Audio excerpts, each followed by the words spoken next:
with Logan with Newsmax. Mr. Secretary, since we're here at AFRICOM, I have a question about Africa. Now, when you served, you fought jihadists in the Middle East, and there's a lot of jihadists in Africa, whether it's ISIS, Al-Qaeda, Al-Shabaab, go on and on. How do you plan to handle that threat? I'm not saying put troops on the ground in Africa to fight them, but are you concerned that there could be some sort of cell that might be plotting attacks against other parts of the world, trying to recruit soldiers because it's Africa with a growing population? How concerned are you about the jihad threat in Africa today? Definitely concerned. I mean, anybody of my generation that served in Iraq and Afghanistan or been a part of post 9/11 understands the threat of global jihad, especially the desire to export that against our allies in Europe or Israel or certainly the United States of America.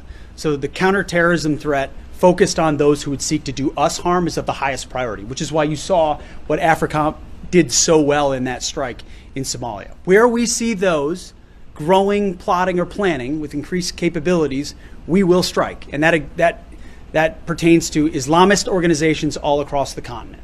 But it also, we have to work with partners and allies. I mean, foreign internal defense and security force assistance. I was with Green Berets this morning. You know, we think of Green Berets in the context of post 9/11, right? Kicking down doors, and they're really good at that. But what they're best at is doing security force assistance and foreign internal defense, where they work with local security forces to build up their capabilities so that it's indigenous forces fighting Islamists because they want to secure their country as well. And AFRICOM is very directly committed to doing that. That's a mission very much worth resourcing. And Africa is very much the front lines of a fight from Islamists. You've got Christian populations that are under siege in Africa and have been ignored for far too long. And American interests there, it matters a great deal. And Islamists, we're not going to allow them to maintain a foothold, especially to try to strike at America. We're going to finish up with two questions from these two local outlets. Sir, okay, one more here and then here. John Vanderbilt, Stars and Stripes.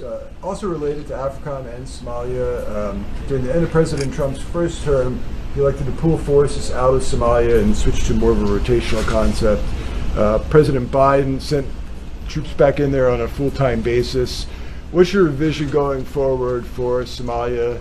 Do you want to maintain troops there continuously, or are you looking more towards pulling them back? Well, I mean, I want to listen to the commanders on the ground, first and foremost, as does the president. I mean, he's charged me with, hey, give me your best advice, but also keep your ear to the ground of what's most effective.